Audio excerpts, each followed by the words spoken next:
قبطیوں نے جو سلوک کیا تھا بنی اسرائیل کے ساتھ وہ بہت برا سلوک تھا۔ بیٹے قتل کیے اور بیٹیوں کو زندہ چھوڑا، یہ بہت بڑی زیادتی تھی۔ بیٹوں کو قتل کر دینا اور بیٹیوں کو زندہ چھوڑنا، اس سے کیا اذیت جنم لیتی ہے اور کیا مستقبل کے دردناک اور کریناک منظر ظہور پذیر ہوتے ہیں، کوئی بھی عاقل اس سے بے خبر نہیں ہے۔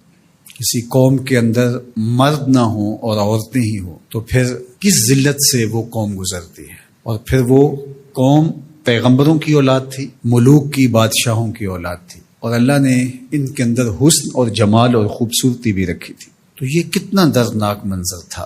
اور یہ بات میں آپ کو بتاؤں کہ فرعون نے بچے قتل کیے تھے، آج بھی ایسا ہوتا ہے، لیکن آج اس قتل کی واردات کو تبدیل کر دیا گیا۔ اکبر الہ آبادی نے کہا تھا، یوں قتل سے بچوں کے وہ بدنام نہ ہوتا، افسوس کہ فرعون کو کالج کی نہ سوجی۔ ہمارے ذہین ترین لوگ اٹھا لیے جاتے ہیں اور ان کو اسکالرشپ کے نام پہ اور مختلف ناموں سے مغرب اچک کے لے جاتا ہے، اور ہمارے پاس یہ بسیں توڑنے والے رہ جاتے ہیں۔ یہ جو ملک کے اندر ہمارے ہو رہا ہے، جب سے ہم نے ہوش سنبھالی ہم نے تو یہی قوم دیکھی ہے جو اپنی املاک جلا رہی ہے، ہم نے تو یہی قوم دیکھی ہے جو گالی گلوچ کے بازار کو گرم کیے ہوئے ہے، جو حیا بھاگتا ہے، ہم نے تو یہی قوم دیکھی ہے جو اخلاق کا جس کا دیوالیہ ہو چکا ہے۔ اور ہماری قسمت میں یہ کچھ ہے۔ سیاست میں دیکھ لیجئے، مذہب میں دیکھ لیجئے، سرمایہ داری میں دیکھ لیجئے، حکومت میں دیکھ لیجئے، اپوزیشن میں دیکھ لیجئے، ہمیں تو یہی دکھائی دیتا ہے۔ آج ملک کے اندر جو بے چینی ہے، اضطراب ہے، انارکی ہے، جتھے آگ لگا رہے ہیں، فوج کے خلاف نعرے ہیں، سیاستدان آپس میں گتھم گتھا ہیں، یہ جو کچھ ہو رہا ہے، تو قرآن مجید کی ایک آیت مجھے بار بار یاد آتی ہے، الیس منکم رجل رشید، تم میں کوئی بھی سمجھدار آدمی نہیں ہے، کوئی ایک شخص بھی سنجیدہ اور متین نہیں ہے، کوئی ایک بھی رجل رشید نہیں ہے۔ آج اوپر سے لے کر نیچے تک دیکھ لیں، ایوان کی کارروائی ہم دیکھتے ہیں تو کیا وہاں ہوتا ہے؟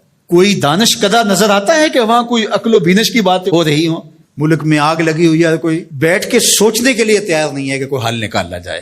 انارکی پھیلی ہوئی ہے، بے چینی ہے، اضطراب ہے، سرکاری املاک سے لے کر کے نجی املاک تک کوئی بھی محفوظ نہیں ہے، تشدد ہے، افتراق ہے، گالی گلوچ ہے، زبانیں ہیں کہ کیا کہیں۔ الیس منکم رجل رشید، تم میں کوئی بھی سمجھدار آدمی نہیں ہے۔ تو وہ بچوں کا قتل کرتا تھا اور یہاں بچے اچک کے لے لیے جاتے ہیں۔ اتنی صلاحیتیں کس کام آئیں تو اوروں کے کام آئیں۔ اور فرعون آج تک بدنام ہے کہ وہ قاتل ہے بچوں کا۔ اکبر الہ آبادی نے کہا کہ افسوس کہ فرعون کو کالج کی نہ سوجی، وہ یوں کرتا تو بدنام بھی نہ ہوتا اور داد بھی پاتا، اور جو مقصد تھا وہ بھی اس کا پورا ہوتا۔ اللہ اکبر، یہ کہانی دردناک ہے لیکن مضمون آگے بڑھانا ہے۔ تو ان کی بیٹیوں کو زندہ چھوڑ دیا جاتا اور بیٹوں کو قتل کر دیا جاتا۔ زندہ چھوڑنا بھی ان کی تذلیل کے لیے، کل جوان ہوں گی تو ان کی تذلیل کریں گے۔ تو یہ جو کرتے تھے کتنی تذلیل تھی، اور جس نے یوں تذلیل کی ہو کسی کی، جب کوئی اس کو اپنی آنکھوں کے سامنے ڈوبتا دیکھے تو پھر کتنی تسکین ہوتی ہے۔ تمہارے پاس اسباب کوئی نہیں تھے، صرف ایک موسیٰ تھے جو نکال کے لے گئے۔ اللہ اکبر، رہنما موسیٰ جیسا ہو تو ردی قوم کو بھی اٹھا کے لے جاتا ہے، اور قوم کتنی بھی اچھی ہو، اس کو رہنما نہ ملے، اس کو ہادی نہ ملے تو قوم برباد ہو کے رہ جاتی ہے، ٹیلنٹ ضائع ہو جاتا ہے۔